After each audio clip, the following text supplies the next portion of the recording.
Very good evening student. बेटा class start करते हैं करंट अफेयर की, और बहुत ही लाजवाब क्वेश्चंस हैं।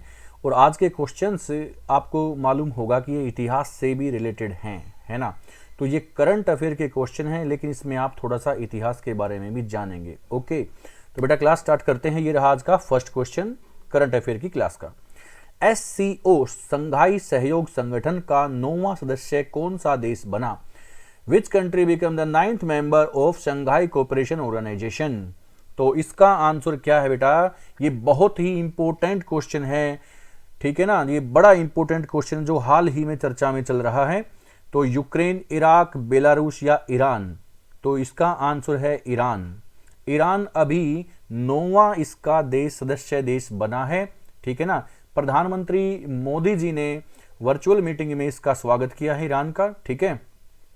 तो इसमें कितने देश हैं? अभी तक इसमें 8 देश थे, जिसमें भारत भी शामिल था। अभी इसमें 9वां देश शामिल हो गया है, कौन सा? ईरान।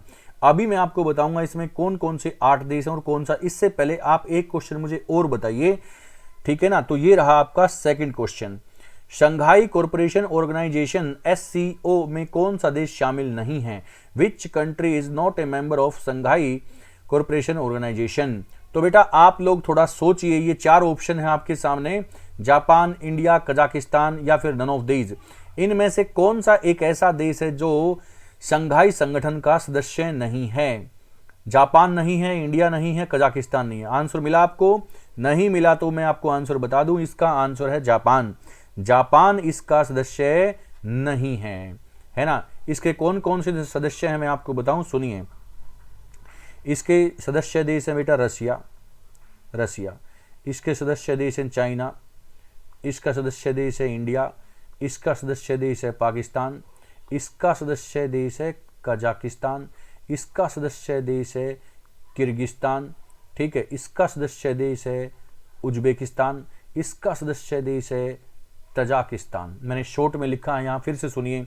ये इसके 8 सदस्य देश थे। अभी इसमें 9वां सदस्य बन गया है, कौन सा? ईरान, ठीक है ना। काफी दिनों से ये चर्चा में था, अभी ईरान इसका 9वां सदस्य बना है। तो फिर से सुनिए, रसिया, चाइना, इंडिया, पाकिस्तान, कजाकिस्तान, ठीक है, किर्गिस्तान, उज्बेकिस्तान, तजाकिस्तान, और अभी इसमें बन गया है ईरान, ठीक है। तो ईरान इसका 9वां सदस्य देश बना है। इसका हेड ऑफिस चाइना के अंदर है, ठीक है ना। तो ये है शंघाई संगठन, बहुत ही इंपॉर्टेंट है। इंडिया इसका सदस्य है। अभी इसमें कौन सा बना? ईरान बना। इसमें अभी कितने हो गए? 9 सदस्य देश हो गए शामिल, ठीक है ना। ये रहा आपका थर्ड क्वेश्चन। मुस्लिम देशों के संगठन OIC में कितने देश शामिल हैं? बड़ा ही फैंटास्टिक क्वेश्चन है, बहुत ही लाजवाब क्वेश्चन है बेटा। इसमें है 57 कंट्री। कितनी कंट्री शामिल है? 57 कंट्री शामिल है ना। ऑर्गेनाइजेशन ऑफ इस्लामिक कॉरपोरेशन, है ना। ऑर्गेनाइजेशन ऑफ इस्लामिक कॉरपोरेशन ये मुस्लिम कंट्रियों का देश है, जिसमें 57 देश शामिल हैं। पाकिस्तान इसके निर्माताओं में एक था, ठीक है ना। इसका हेड ऑफिस किधर है? ये जो OIC है, Islamic organization of Islamic corporation, तो ये बना था कब? 1969 में। कहां पर? सऊदी अरब में एक जगह है, सऊदी अरब के जेद्दा में। तो सऊदी अरब के जेद्दा में इसका हेड ऑफिस है। हेड ऑफिस कहां पर है? सऊदी अरब जेद्दा में। कितनी कंट्री शामिल है इसके अंदर? इसके अंदर 57 कंट्री हैं। ये मुस्लिमों के बीच में जो भी आवाज होती है, जो भी उसके हक की बात होती है, उनके हक की आवाज को ये देश उठाते हैं, ठीक है ना। इसमें 57 कंट्री हैं। कब बना था? 1969 में बना था। इसका हेड ऑफिस सऊदी अरब के जेद्दा में है अभी। ओके, बड़ा अच्छा क्वेश्चन है, ठीक है। इसमें लगभग वो देश हैं जिसमें मुस्लिम बहुल संख्यक आबादी वाले जो ज्यादातर देश हैं, है ना। कम से कम 40% मुस्लिम आबादी उसमें होनी चाहिए, तो उसमें वो कंट्रीज में शामिल की गई हैं, है ना। मुस्लिम बहुसंख्यक आदमी जो हैं वो देश इसके अंदर शामिल हैं। चलो, हाल ही में जिमेक्स 23 समुद्री अभ्यास किन देशों के बीच आयोजित किया जा रहा है? तो बेटा अभी चला हुआ है भारत और जापान के बीच में। भारत और जापान के बीच में, इंडिया और जापान। ये कहां पर चला हुआ? अभी ये चला हुआ है विशाखापट्टनम में। कहां पर? विशाखापट्टनम, विशाखापट्टनम। विशाखापट्टनम कहां पर है? विशाखापट्टनम आंध्र प्रदेश में। ये आंध्र प्रदेश का एक बंदरगाह भी है ना। Visakhapatnam is the deepest sea port of India.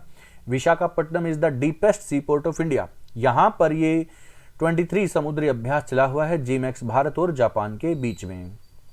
Okay, अभी आप अगला क्वेश्चन पढ़ोगे, भारत और अमेरिका के बीच में कौन सा अभ्यास चला हुआ है, तो ये आप सोच लीजिए, अभी हाल ही में वो भी स्टार्ट है। तो ये रहा नेक्स्ट क्वेश्चन। हाल ही में वह दिन कौन सा था जब सूर्य पृथ्वी से सबसे ज्यादा दूरी पर था? What A question. देखो, अभी एक दिन आया था, what was the recent day when the sun was at its farthest from the earth। तो सबसे ज्यादा दूरी पर अभी सूर्य रहा पृथ्वी से, तो वो दिन कौन सा था? वो था बेटा ना तो 3 जनवरी, ना 21 मार्च, ना 21 जून, और है आंसर क्या है इसमें? 4 जुलाई। ये दिन 4 जुलाई, इसको बोलते हैं अपसोर। क्या बोलते हैं? अपसोर। अपसोर था ये। ओके, अपसोर यानी एपीहेलियन आप इसको कह सकते हैं। एपीहेलियन, एपीहेलियन आप इसको कह सकते हैं। यानी ये 4 जुलाई का वो दिन होता है जब सूर्य पृथ्वी से सबसे अधिक दूर होता है ना। सूर्य पृथ्वी के सबसे अधिक पास कब होता है? 3 जनवरी को होता है। इस दिन को बोलते हैं उपसोर। क्या बोलते हैं? उपसोर। ठीक है, उपसोर यानी पेरीहेलियन। Perihelion, perihelion. ठीक है, तो पेरीहेलियन 3 जनवरी, यानी 3 जनवरी को सूर्य पृथ्वी के सबसे पास में होता है। 21 मार्च वो दिन है जब 21 मार्च वो दिन है जब पूरी पृथ्वी पर दिन और रात बराबर होते हैं। जब सूर्य कहां पर होता है? भूमध्य रेखा पर सूर्य होता है ना। भूमध्य रेखा पर सूर्य की किरणें सीधी होती हैं, सीधी होती हैं। ठीक है ना। कब? 21 मार्च को। 21 मार्च को वो दिन होता है। 21 जून वो दिन होता है जब सूर्य की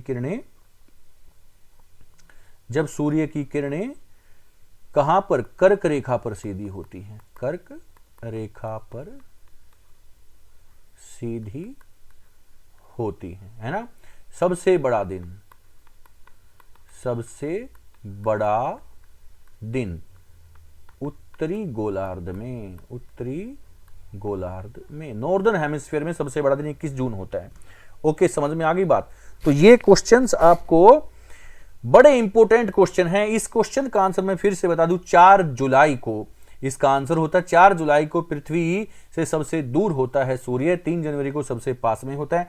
अब आप बच्चे बोलेंगे कि 3 जनवरी को तो सबसे पास में अगर होगा तो गर्मी होनी चाहिए, तो 3 जनवरी को तो सर्दी होती है। लेकिन बेटा सूर्य सबसे नजदीक 3 जनवरी को ही होता है, लेकिन वो कहां से होता है? सदर्न हेमिस्फीयर से होता है ना।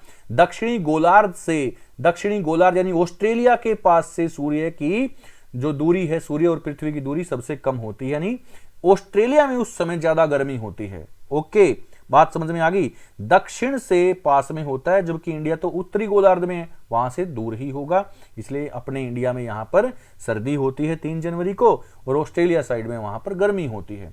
ओके, समझ में आ गया क्वेश्चन। इस क्वेश्चन का आंसर है 4 जुलाई। नेक्स्ट क्वेश्चन, विश्व जुनोज दिवस कब मनाया जाता है? विश्व जुनोज दिवस कब मनाया जाता है? तो ये विश्व जुनोज दिवस कब मनाया जाता है भाई? ये मनाया जाता है 6 जुलाई को। प्रति वर्ष एवरी ईयर 6 जुलाई को सेलिब्रेट किया जाता है। इसी दिन 1885 में लुई पाश्चर ने रेबीज के टीके की खोज की थी। रेबीज के टीके की खोज, ये सफलतापूर्वक ये टीका बना लिया गया था। रेबीज का टीका है ना, रेबीज वायरस के लिए ये एक ऐसी दवाई बनाई थी जिसका अब असर नहीं होगा। जो ये जुनोज दिवस मनाया जाता है, जो ऐसे एनिमल हैं जो अपनी बीमारी आदमियों तक पहुंचा सकते हैं किसी भी जरिए, है ना। तो जो जुनोज दिवस जो है वो इसलिए मनाया जाता है।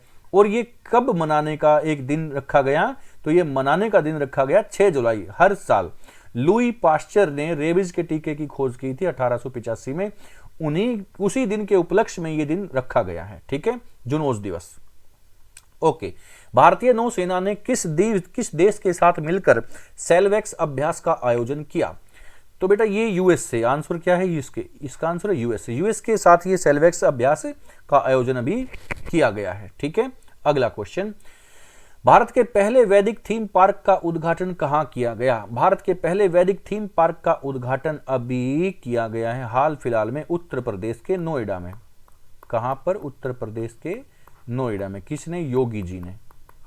अभी योगी जी ने वैदिक थीम, ये वैदिक सिविलाइजेशन के, वैदिक सभ्यता के ऊपर ही ये एक पार्क बनाया गया है ना, वैदिक थीम पार्क। इसमें चारों वेदों की जानकारी आपको मिलेगी, जो दीवार के चित्र वहां पर मिलेंगे, पेंटिंग वहां पर मिलेगी, कई तरह के पेड़ पौधे ऐसे आपको मिलेंगे जो आपको वेदों की तरफ लौटने का एक संकेत देंगे। वेदों की तरफ लौटिए, ठीक है ना, वो आपको बताएंगे हिंदू संस्कृति है क्या। तो ये वैदिक थीम पार्क का उद्घाटन नोएडा में श्री योगी जी ने वहां पर किया है। ठीक है ना, वो यानी उत्तर प्रदेश के अंदर। हाल ही में अंतर्राष्ट्रीय बौद्ध परिसंघ IBS ने कहां पर आषाढ़ पूर्णिमा को धम्म चक्र परिवर्तन दिवस के रूप में मनाया? अभी हाल फिलहाल में ये नई दिल्ली में मनाया गया है भाई, है ना। कहां पर मनाया गया? नई दिल्ली में। तो ये पहला धम्म चक्र परिवर्तन, पहला उपदेश सारनाथ में दिया गया था। कहां पर दिया गया था? सारनाथ में। सबको मालूम है जब महात्मा बुद्ध ने अपना पहला उपदेश, फर्स्ट सरमन कहां पर? सारनाथ में दिया, तो उस दिन को क्या बोला गया था? धर्म चक्र परिवर्तन, या आप उसको कह सकते हो धम्म चक्र प्रवर्तन। ठीक है, धम्म चक्र प्रवर्तन। तो ये सारनाथ में पहला उपदेश दिया गया था, इस दिन को धम्म चक्र परिवर्तन बोला गया। तो आज ही के दिन यानी आषाढ़ की जो पूर्णिमा होती है वो दिन था जिस दिन पहला उपदेश दिया गया था। ठीक है ना। और ये कहां पर अभी मनाया गया? ये नई दिल्ली में मनाया गया। महात्मा बुद्ध के जन्म से संबंधित है। महात्मा बुद्ध का जो जन्म है, महात्मा बुद्ध का जन्म कहां पर हुआ था? ये आप सबको मालूम है, ये लुम्बिनी में हुआ था। ये लुम्बिनी कपिलवस्तु नेपाल के अंदर हुआ था। ओके, तो ये क्वेश्चन इस तरह से हम कर लेंगे। ये रहा आज का लास्ट क्वेश्चन। सोशल मीडिया मंच थ्रीड को लाने वाली कंपनी कौन सी है? सोशल मीडिया मंच थ्रीड्स को लाने वाली कंपनी है मेटा। ये किसका नाम हो चुका है? मेटा अभी फेसबुक का नया नाम हो चुका है मेटा। तो सोशल मीडिया मंच थ्रीड्स को लाने वाली कंपनी कौन सी है? मेटा ने यह ट्विटर को टक्कर देने के लिए ये सोशल मंच मीडिया को लेके आया है। ट्विटर को टक्कर देने के लिए, जैसे ट्विटर पर आप जानकारी साझा कर सकते हो, मैसेज कर सकते हो, ऐसे ही इस पर भी आप मैसेज साझा कर सकते हो। और यहां पर 5 मिनट तक की वीडियो भी आप साझा कर सकते हो, शेयर कर सकते हो। लेकिन वो तभी आप यूज करोगे जब आपका इंस्टाग्राम पर आपका अकाउंट होना चाहिए। ओके, तो आज के लिए इतने ही क्वेश्चन थे बेटा। ये क्वेश्चन अभी 4-5 दिन में हाल फिलहाल में चले हुए जबरदस्त क्वेश्चन हैं। आप क्लासेज को लाइक शेयर जरूर किया करो बेटा। क्लासेज आप देख लेते हैं लेकिन लाइक बहुत कम बच्चे करते हैं। देखो, इससे मुझे भी पता चलेगा कि आप किस तरह के क्वेश्चन लाइक करते हैं, सुनना पसंद करते हैं और कौन से क्वेश्चन पर आपका ज्यादा फोकस है। ओके, तो लाइक जरूर कीजिए क्लासेस को और शेयर भी कीजिए। चलो मिलते हैं बेटा नेक्स्ट क्लास में। Thank you very much.